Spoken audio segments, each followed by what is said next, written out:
सावधान।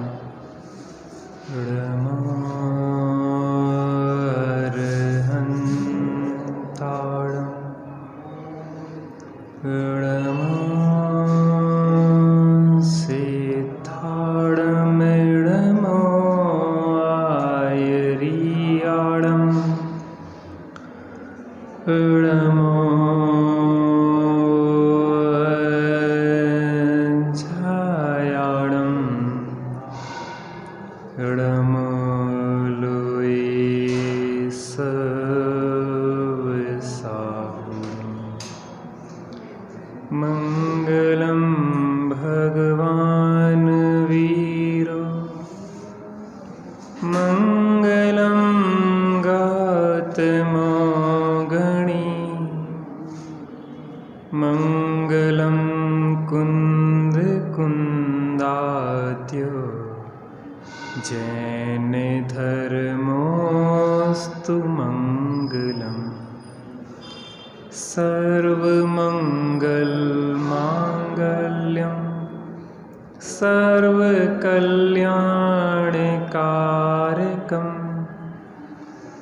प्रधानम सर्वधर्माणां जैनं जयतु शासनम् जैनं जयतु शासनम्।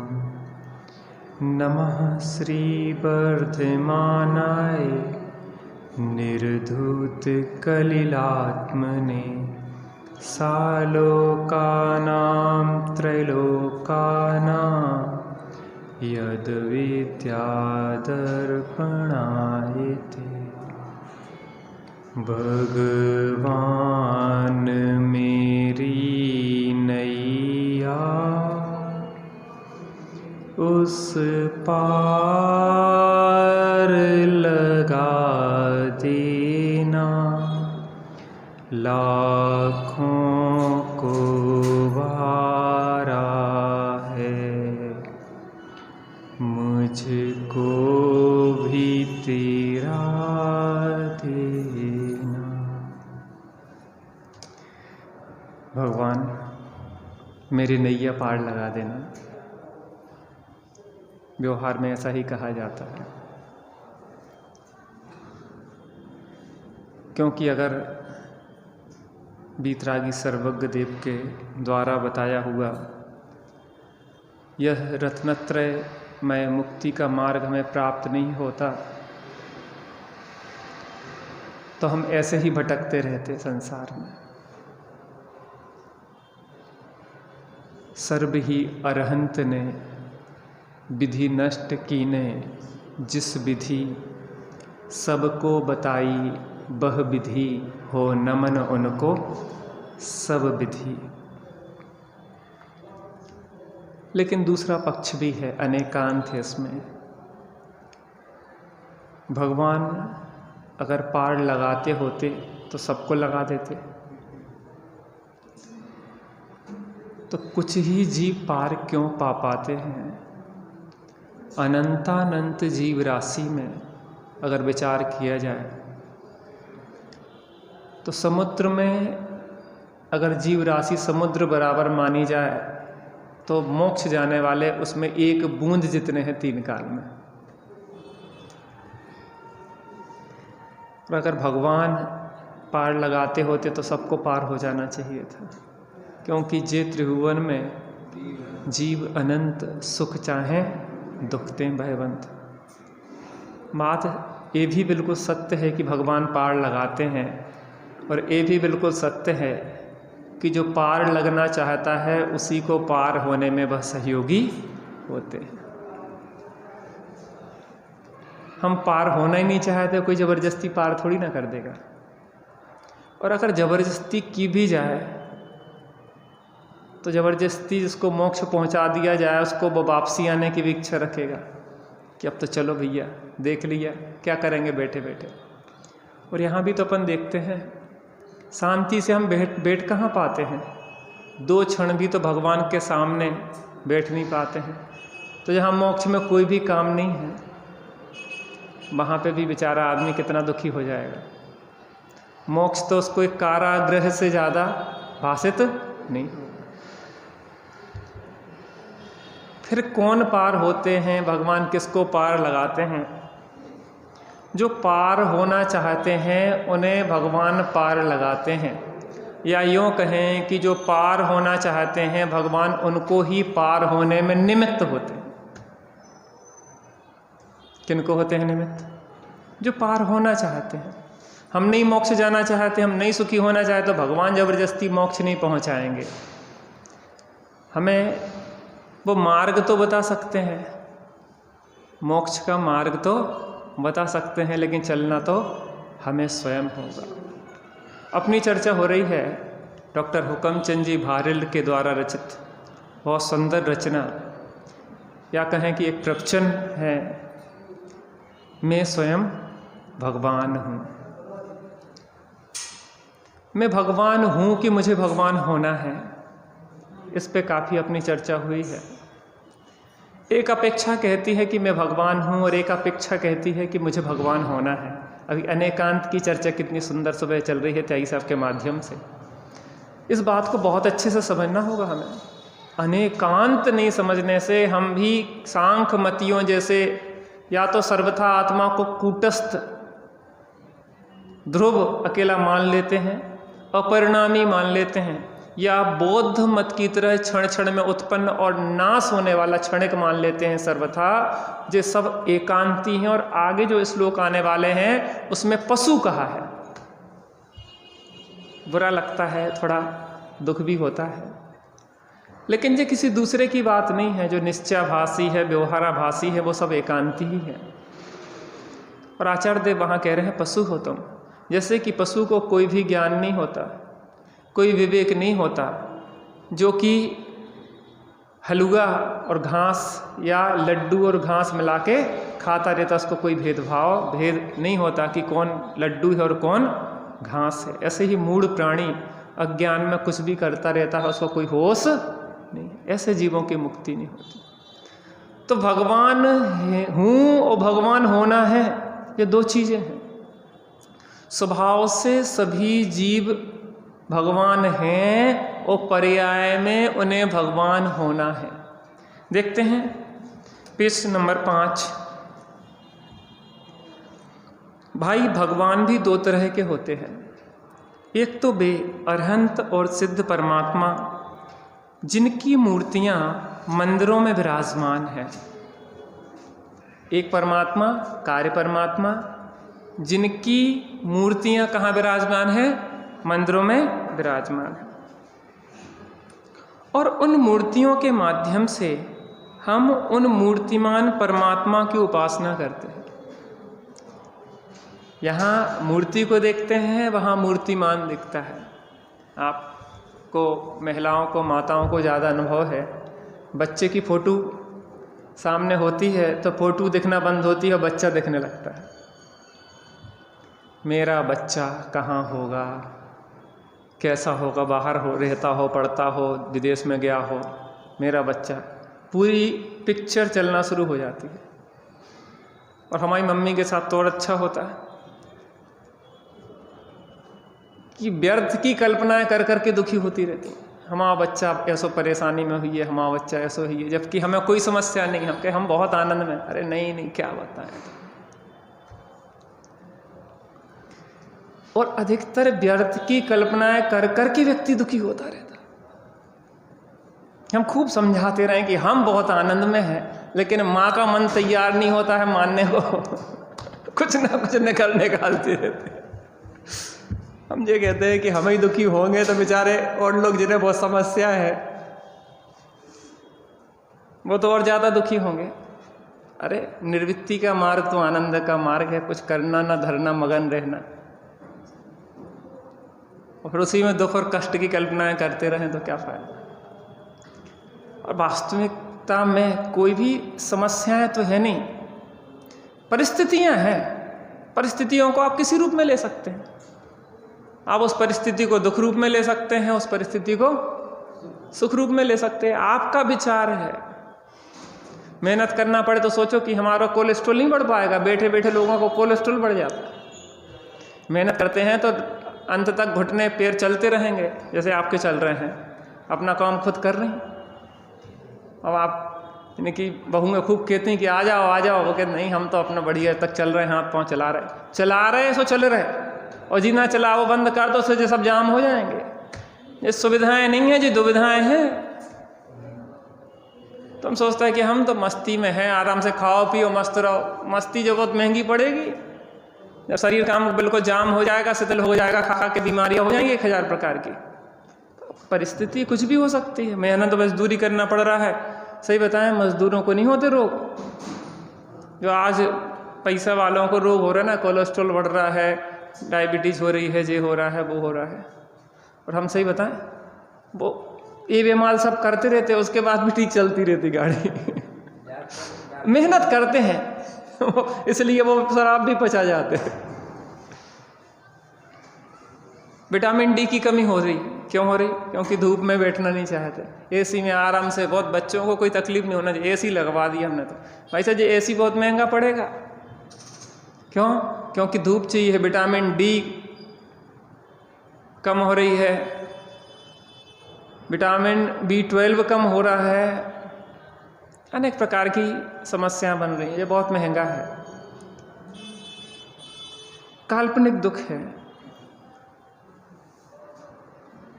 भगवान सुखी है, लेकिन सुखी उन्हें दिखेंगे जो सुख का थोड़ा स्वाद ले ले। ये तो भगवान भी दुखी दिखेंगे। मैंने शायद आपको एक बार चर्चा की थी, इंदौर में मैं बच्चों का शिविर पढ़ाने गया एक बार। विकास जी लगाते ना, प्रकाश जी, वो बुलाते हैं हर साल, लेकिन हम एक ही बार जा पाए। तो मैंने बच्चों से पूछा वहाँ पे कि बच्चों तुम्हें मोक्ष जाना है क्या? सब बच्चों ने कहा मोक्ष जाना। हमने कि मोक्ष जाके क्या करोगे? क्या करोगे मोक्ष जाके? मोक्ष में बहुत समस्याएं हैं, तुम्हें दिख नहीं रही। कहले क्या पंडित जी समस्याएं हैं? नहीं, बहुत समस्याएं हैं, एक नहीं है। ना वहाँ मम्मी पापा, मोबाइल, कोई से बात, ना चीत, ना खाना, ना पीना, यहाँ तक कि शरीर भी नहीं है। यहाँ तो हम 5 मिनट मोबाइल के बिना नहीं रह सकते, मम्मी पापा के बिना नहीं रह सकते। तो वहाँ पे और पता, एक बार जाने के बाद वापसी की व्यवस्था नहीं है। पहुँच गए तो पहुँच गए, फिर तुम कितने ही हाथ पांव जोड़ो कि अब हमें वापसी जाने हैं, तुम्हारी कोई सेटिंग नहीं है। और दूसरी समस्या, सिर के बल अनंत काल लटके रहो, बैठवे तक की व्यवस्था नहीं है। सिर के बल हाइड्रोजन के बैलून की तरह लटके रहो। अरे हमने अब किसको जाना, एक का भी हाथ खड़ा नहीं हुआ। नहीं, हमारा मोक्ष की ऐसी कल्पनाएं हैं। हम अनुकूलताओं का नाम सुख समझते हैं, और आचार्य देव कहते हैं, भगवान कहते हैं कि निराकुलता का नाम सुख है। जब तक एक क्षण को निराकुलता का स्वाद नहीं आ जाए, तब तक मोक्ष को देखा देखी तो सही अच्छा कह सकता है, लेकिन मोक्ष के अंदर से रुचि जागृत नहीं हो सकती। कार्य परमात्मा बताते हैं कि ऐसा तुम्हारा स्वरूप है, ऐसा तुम्हारा साम्राज्य है, तुम अपनी ओर देखो तो तुम भी भगवान बन जाओ। भाई भगवान भी 2 तरह के होते हैं। एक तो वे अरहंत और सिद्ध परमात्मा जिनकी मूर्तियां मंदिरों में विराजमान हैं, और उन मूर्तियों के माध्यम से हम उन मूर्तिमान परमात्मा की उपासना करते हैं। यहाँ देखेंगे और वो वहाँ विराजमान है ना, अरहंत सिद्ध। महावीर भगवान को स्मरण करेंगे ना अभी महावीर जयंती पे, तो प्रतिमा के माध्यम से कहाँ देखेंगे? वो सिद्ध दशा में विराजमान महावीर भगवान। पूजन भक्ति करते हैं, जिस पथ पर वे चले उस पथ पर चलने का संकल्प लेते हैं। भक्त तो हैं, भगवान बनेंगे। क्या कहा?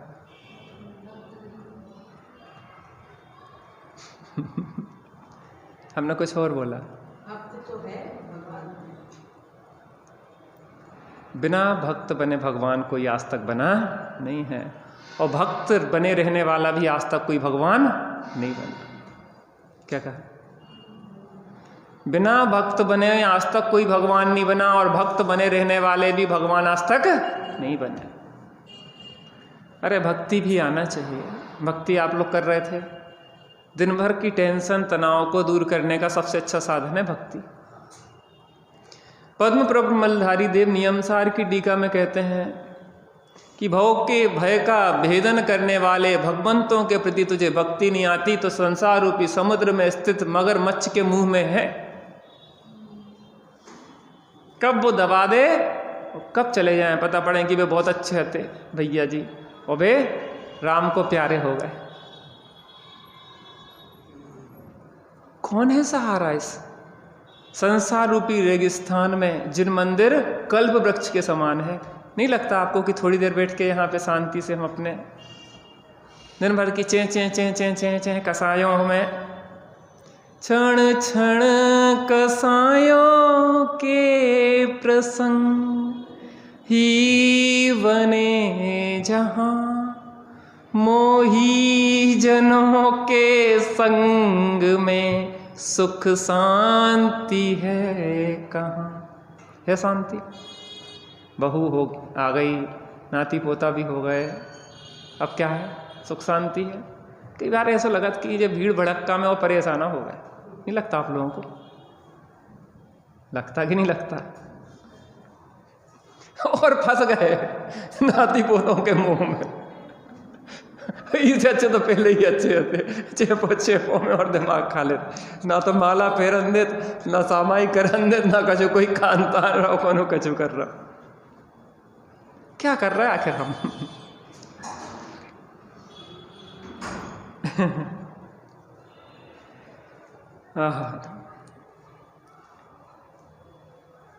मूर्ति के माध्यम से किसको देखते हैं? मूर्तिमान को देखते हैं, उनकी पूजन करते हैं, उनकी भक्ति करते हैं। जिस पथ पर वे चले उस पथ पर चलने का संकल्प लेते हैं। भक्त हैं वो भगवान बनेंगे। कौन सहारा है संसार में? हमें भगवान की भक्ति के अलावा कोई सहारा नहीं है। स्वरूप में रहें तो बहुत अच्छा है। दो प्रकार की भक्ति होती है, एक भेद भक्ति होती है, एक अभेद भक्ति होती है। भेद भक्ति करो जब तक अभेद भक्ति ना हो पाए। भेद भक्ति सविकल्प होती है और अभेद भक्ति निर्विकल्प होती है। एक सविकल्प धर्म ध्यान होता है और एक निर्विकल्प धर्म ध्यान होता है। सविकल्प धर्म ध्यान से निर्विकल्प धर्म ध्यान की ओर बढ़ें। पिंडस्थ, पदस्थ, रूपस्थ और रूपातीत। पिंड, पिंडस्थ, पदस्थ, पद जो नमोकार मंत्र आदि के पद हैं उनके माध्यम से उनका ध्यान करो, चित्त स्थिर हो तो स्वरूप में जुड़ जाओ। रूपस्थ आचार, उपाध्याय और साधु और अरिहंत भगवान के रूप का विचार करो, स्वरूप का विचार करो, उन जैसे अपने रूप का विचार करो और स्वरूप में स्थिर हो जाओ। फिर बता रहे रूपातीत में सिद्ध भगवान का विचार करो और शरीरी सिद्ध भगवान आदर्श तुम ही मेरे, आप ही जैसा मेरा भी स्वरूप है। और पिंडस्थ माने जो पिंड, जो शरीर है, शरीर के अंदर जो कारण परमात्मा है उसका ये तीन जो हैं पदस्थ, रूपस्थ, रूपातीत ध्यान पिंडस्थ ध्यान के लिए है। इस पिंड में, इस देह रूपी पिंड में और कारण परमात्मा में दिखाई दे जाए। उस सविकल्प धर्म ध्यान से निर्विकल्प धर्म ध्यान की सिद्धि हो तब तो उसकी सार्थकता है। और मात्र रूढ़ी में करते रहें तो शांति नहीं मिलेगी। क्या नहीं मिलेगी? शांति नहीं मिलेगी। ये अरहंत और सिद्ध कार्य परमात्मा कहलाते हैं। कौन परमात्मा है? कार्य रूप में, प्रकट रूप में बन गए हैं। दूसरे देह देवल में विराजमान निज भगवान आत्मा भी परमात्मा है, भगवान है। पिंड इस देह रूपी देवालय में योग सार में 40वीं गाथा में आचार्य योगेंद्र देव कहते हैं, क्या कहते हैं? तन मंदिर में देव हैं, जन मंदिर खोजंत, और हंसी आत यह देख कर प्रभु भिक्षार्थ भ्रमंत। शायद 40 ही नंबर है, विस्मरण भी हो सकता है। योग सार जी, तन मंदिर में देव हैं और जन मंदिर खोजंत। इस शरीर के अंदर तन मंदिर में वो कारण परमात्मा है जिसकी उपासना करना है। और ये लोग, मूर्ख लोग मंदिरों में खोजते, देल देवल में रहे, जन मंदिरों में खोजते। हंसी आती देख कि सिद्ध सिद्ध भीख का कटोरा लेके भीख मांगने निकल गए हो। इसे कारण परमात्मा कहा जाता है। जो भगवान मूर्तियों के रूप में मंदिरों में विराजमान हैं, वे हमारे पूज्य हैं, परम पूज्य हैं। अतः हम उनकी पूजा करते हैं, भक्ति करते हैं, गुणानुवाद करते हैं। कैसी भक्ति होती है। टोडरमल जी साहब कहते हैं कि सच्ची भक्ति तो ज्ञानी सम्यक दृष्टि की होती है। कभी अधिकता मिथ्या दृष्टि की भी देखी जाती है, कभी सम्यक दृष्टि की देखी जाती है, बाह की भक्ति की, लेकिन सच्ची भक्ति तो सम्यक दृष्टि की होती है। 80 नंबर की गाथा विचार करें प्रवचन सार की। जो जानता अरिहंत को द्रव्य गुण पर्याय से, वो जानता निज आत्मा द्रग मोह उसका नाश हो। भगवान को कब देखा? सम्यक दृष्टि ही सच्चे भगवान की भक्ति करते हैं, जो द्रव्य गुण पर्याय से उनका विचार करते हैं और अपने स्वरूप का वैसा विचार करके अपने स्वरूप में स्थिर हो जाते हैं। उनका दर्शन मोह क्षय को प्राप्त हो जाता है। भगवान नहीं दिखे तो शांति नहीं आएगी। जिसकी माँ मेले में खो गई है, अगर माँ नहीं मिली तो पूरे जीवन दुख और दरिद्रता में कष्ट में जाने वाली है। ऐसे ही इस भाव में अगर आत्मा नहीं मिली, फिर काल अनंत अरे दुख का घन छाएगा। दुख का घन छाने वाला है, सघन दुख निगोदों में। अरे फिर नरक निगोदो बीज हुए है निर्णय, हुए सब निर्णय है सर्वेश। घटा घन विपदा की बरसी की टूटी संपा मेरे शीस। नरक में पारद सा तन टूक और निगोदो मध्य अनंती बीच। कहें क्या स्वर्ग सुखों की बात, वहाँ की कैसी अद्भुत टेप। अंत में बिलखे 6 मास, कहें हम कैसे। दशा चारों गति की दयनीय दया का किंतु न यहाँ विधान। शरण जो अपराधी को दे, अरे अपराधी वह भगवान। जे भगवान शरण दे रहा है अपराधियों। क्या हो रही दुर्दशा हमारी।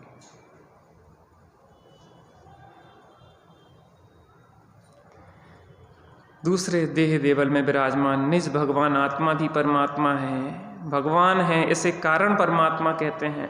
जो भगवान मूर्तियों के रूप में मंदिरों में विराजमान हैं, वे हमारे पूज्य हैं, परम पूज्य हैं। अतः उनकी पूजा करते हैं, भक्ति करते हैं, गुणानुवाद करते हैं। किंतु देह देवल में विराजमान निज भगवान आत्मा श्रद्धेय है, देह है, परम ज्ञेय है। अतः निज भगवान को जानना, पहचानना और उसका ध्यान करना ही उसकी आराधना है। किसकी? निज। अलग अलग तरीका है। जो वेदिका में विराजमान भगवान है उनकी भक्ति दूसरे तरीके से होती है, और यहाँ देह रूपी देवालय में विराजमान भगवान की भक्ति दूसरे तरीके। उस आत्मा का ही श्रद्धान, उस आत्मा का ही ज्ञान, उस आत्मा में ही स्थिरता, वही उसकी सच्ची भक्ति है। सम्यक दर्शन ज्ञान चारित्र की उत्पत्ति इस निज भगवान आत्मा के आश्रय से ही होती है। आश्रय उसी का लेना होगा। आश्रय कार्य परमात्मा का नहीं लिया जा सकता। उनसे प्रेरणा ली जा सकती है, लेकिन आश्रय तो निज कारण परमात्मा का लिया जाता है। निज, क्योंकि निश्चय से निज भगवान को निज जानना ही सम्यक ज्ञान है। क्योंकि निश्चय से निज भगवान आत्मा को निज जानना ही सम्यक ज्ञान है। उसे ही निज मानना, यही मैं हूं ऐसी प्रतीति होना सम्यक दर्शन है। पहले क्या होता है? जानना होता है कि श्रद्धान होता है, ज्ञान होता है कि श्रद्धान होता है। अनेकांत है इसमें। पहले सम्यक श्रद्धान होता है, फिर सम्यक ज्ञान होता है। पहले सम्यक श्रद्धान होता है, फिर सम्यक ज्ञान होता है। एक विविक्षा जे है, हम खोल दें फिर आप बताना उसका रह जाए कोई पक्ष। अरे माता पहले हम खोल दें, उसके बाद आप बता दिए। हम कहते रहे कि अनेकांत है इसमें। हो सही, तो हम यही तो कह रहे हैं। पहले सम्यक दर्शन होता है और फिर सम्यक ज्ञान होता है। सही कि गलत? अरे सम्यक दर्शन में ना सम्यक ज्ञान हो जाएगा, हैं? सम्यक दर्शन, लेकिन ज्ञान बिना श्रद्धा नहीं होता है, क्योंकि टोडरमल जी साहब कहते हैं बिना जाने का श्रद्धान गधे के सींग के समान है।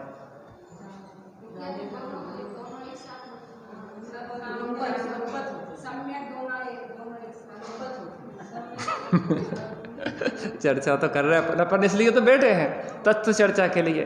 क्या अनेक पक्ष देखे ना उस चीज के। पहले सम्यक दर्शन होता है, फिर सम्यक ज्ञान होता है। एक विविक्षा ये है, पहले ज्ञान होता है फिर श्रद्धान होता है, एक विविक्षा यह है। और दोनों अपनी जगह सत्यार्थ है, लेकिन कुछ शब्दों का अंतर है।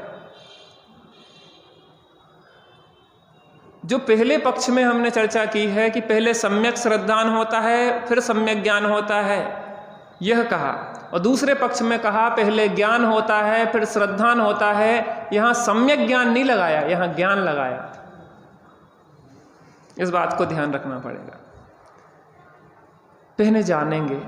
देखो अपने यहाँ जो व्यवस्था है ना, न्याय व्यवस्था, प्रधानमंत्री कोई भी अगर आपको कानून बनाना है तो प्रधानमंत्री का मंत्रिमंडल उस पर मंत्रणा करता है। मंत्री इसलिए कहा जाता है कि मंत्रणा करते हैं। नियम कानून पे बहुत मंत्रणा चलती है और कहते हैं कि हाँ अब जब फाइनल बन गया है, अब इसको लास्ट डिसीजन किससे मिलेगा?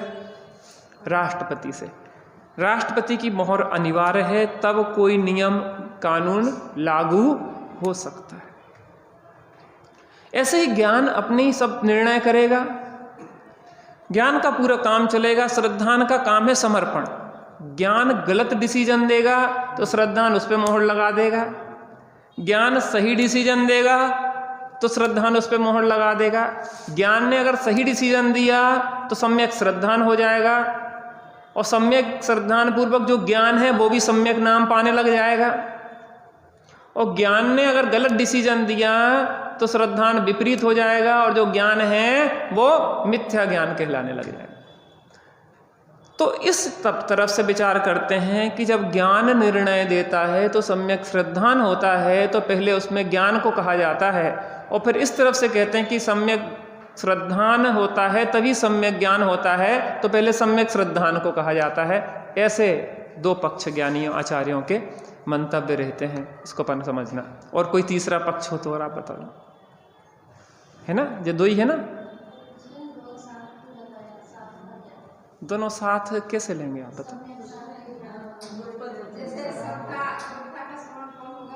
हाँ, ये भी तीसरा पक्ष है। दोनों एक साथ होते हैं ये भी सही है। तीन पक्ष हो गए। ज्ञान पूर्वक सम्यक श्रद्धान होता है, सम्यक श्रद्धान पूर्वक सम्यक ज्ञान होता है, बिल्कुल सही। दूसरा पक्ष सम्यक श्रद्धान पूर्वक सम्यक ज्ञान होता है जे। तीसरा पक्ष दोनों युगपत होते हैं। युगपत होते हु प्रकाश दीपकते हुई,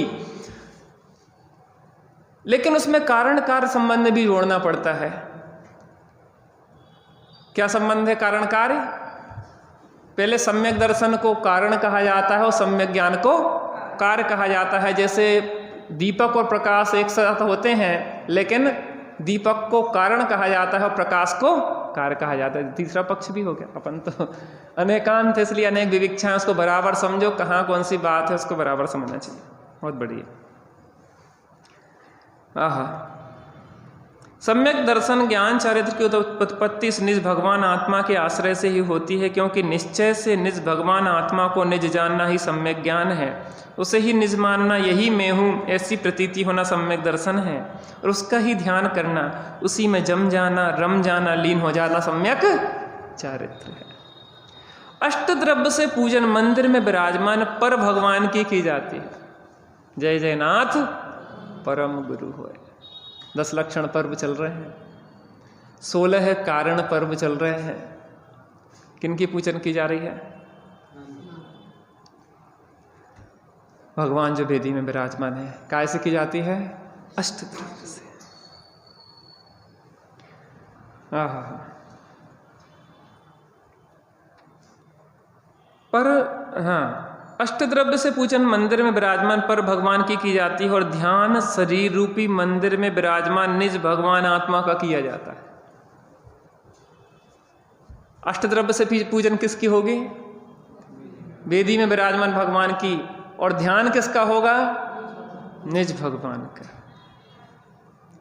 यदि कोई व्यक्ति निज आत्मा को भगवान मानकर मंदिर में विराजमान भगवान के समान स्वयं की भी अष्टद्रव्य से पूजन करने लगे तो उसे व्यवहार विहीन माना जाएगा। वह व्यवहार कुशल नहीं अपितु व्यवहार मूढ़ ही है। और अपन लोगों में आजकल व्यवहार मूढ़ताएं चल रही हैं।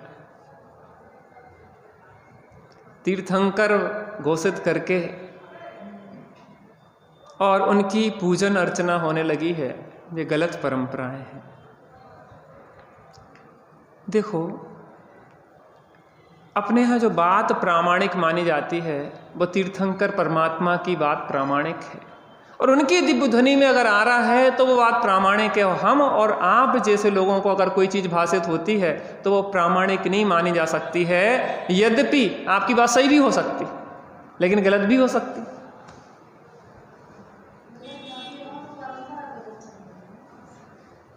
हम ये कह रहे हैं गलत भी हो सकती, सही भी हो सकती। संशय है ना, हम छदमस्त है ना, हमारी बात की प्रामाणिकता नहीं हो पाती है। इसलिए अपने अस्य मूल ग्रंथ करतारा श्री सर्वज्ञ देवा, अपने यहाँ जो भी बात आती है, जिन भणियम जिनेन्द्र भगवान ने ऐसा कहा है, सो इंद्रों की साक्षी में जिनेन्द्र परमात्मा तीर्थंकर देव ने यह कहा है। हमेशा हमें सत्य के साथ रहना चाहिए, व्यक्तिवाद पंथवाद के साथ में नहीं रहना चाहिए। जहाँ सत्य हो हम वहाँ रहें। हमें किसी पंथ का पोषण नहीं करना है, किन्हीं व्यक्तियों का पोषण नहीं करना है, हमें सत्य का पोषण करना है। आहा। तो वह व्यवहार कुशल नहीं अपितु व्यवहार मूढ़ ही है। इसकी अष्टद्रव्य से पूजन नहीं करना, इसकी पूजन करने का तरीका दूसरा है। इसी प्रकार यदि कोई व्यक्ति आत्मोपलब्धि के लिए ध्यान भी मंदिर में विराजमान भगवान का ही करता रहे तो उसे भी विकल्पों की ही उत्पत्ति होती रहेगी। अब देखना, धर्म ध्यान के अंतर्गत जो रूपस्थ ध्यान की चर्चा आती तो अरिहंत भगवान के रूप का विचार करो, लेकिन अरिहंत भगवान का रूप का विचार जब तक चलता रहेगा तब तक विकल्प है। और जब उनके रूप का विचार करते करते ऐसा ही मेरा भी स्वरूप है, ऐसा भावासन पूर्वक स्वरूप में स्थिरता हो जाएगी तो निर्विकल्प धर्म ध्यान हो जाएगा। क्योंकि वहां जब तक देखते रहोगे तब तक विकल्प है, और यहां देखे होते हो निर्विकल्प दशा है। निर्विकल्प आत्मानुभूति कभी नहीं होगी, क्योंकि निर्विकल्प आत्मानुभूति निज भगवान आत्मा के आश्रय से ही होती है। निर्विकल्प आत्मानुभूति के बिना सम्यक दर्शन ज्ञान चारित्र की उत्पत्ति भी नहीं होती।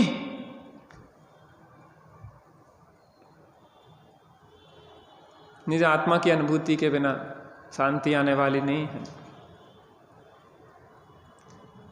बस मात्र भक्ति का ही लक्ष्य रख के आदमी लगा रहे उसको उससे छुड़ाने के लिए, और वहां से हटके, छुड़ाना नहीं माने वहां पे ही अटकने का निषेध किया जाता है, और वहां पे मात्र उसमें ना लगे रहो, अपस्वरूप की हो रहा हो।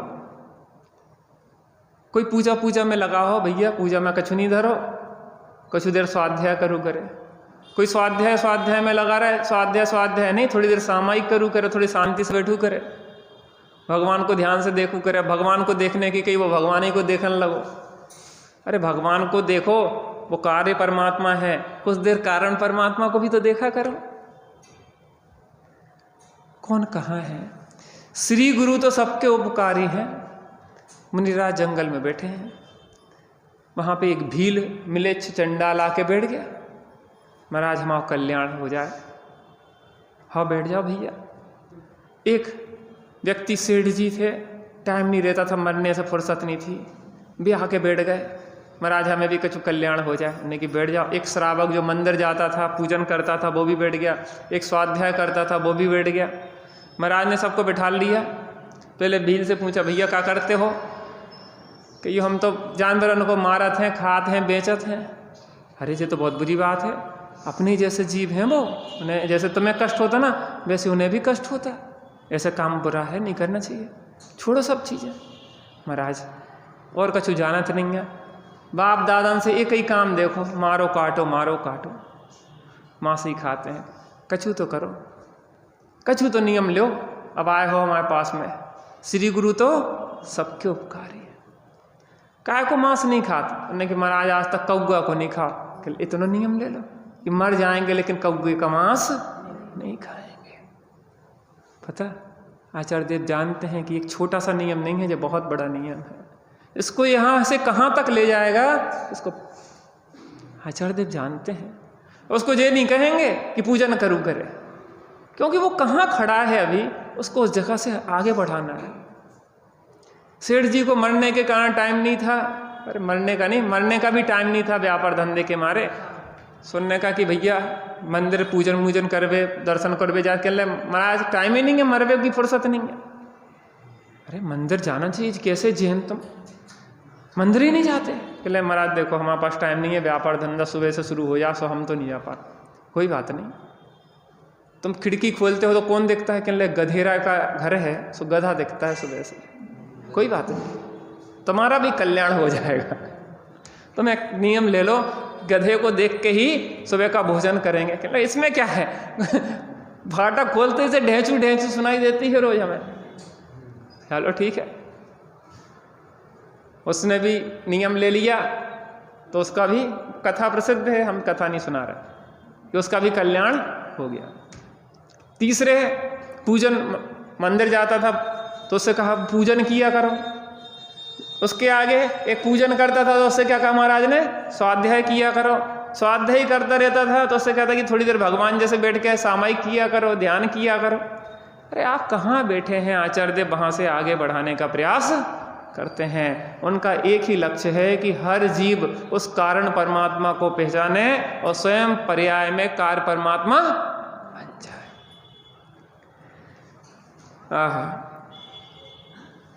इस प्रकार उसे सम्यक दर्शन ज्ञान चारित्र की एकता रूप मोक्ष मार्ग का आरंभ ही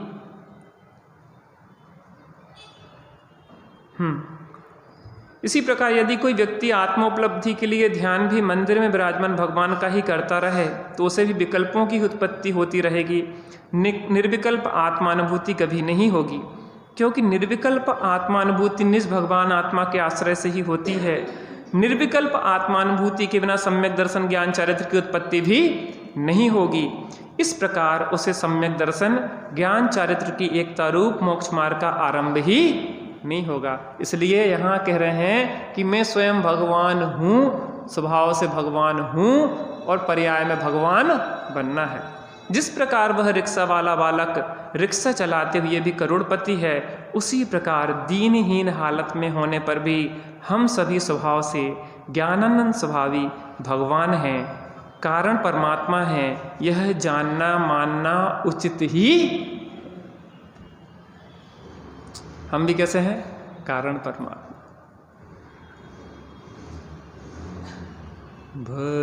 भगवान मेरी नैया उस पार लगा देना, लाखों को वारा है, मुझको भी तेरा देना।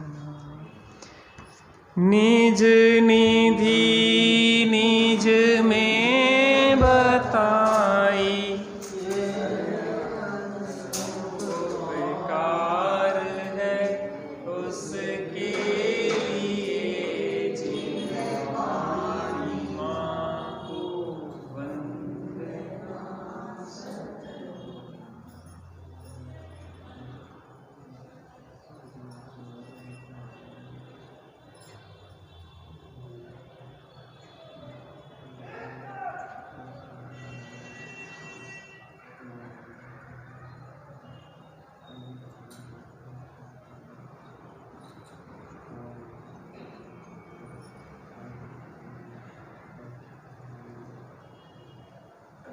द्वादशं जितवाणी माता की, महाजैन धर्म की, पंच परमेष्टि भगवान की।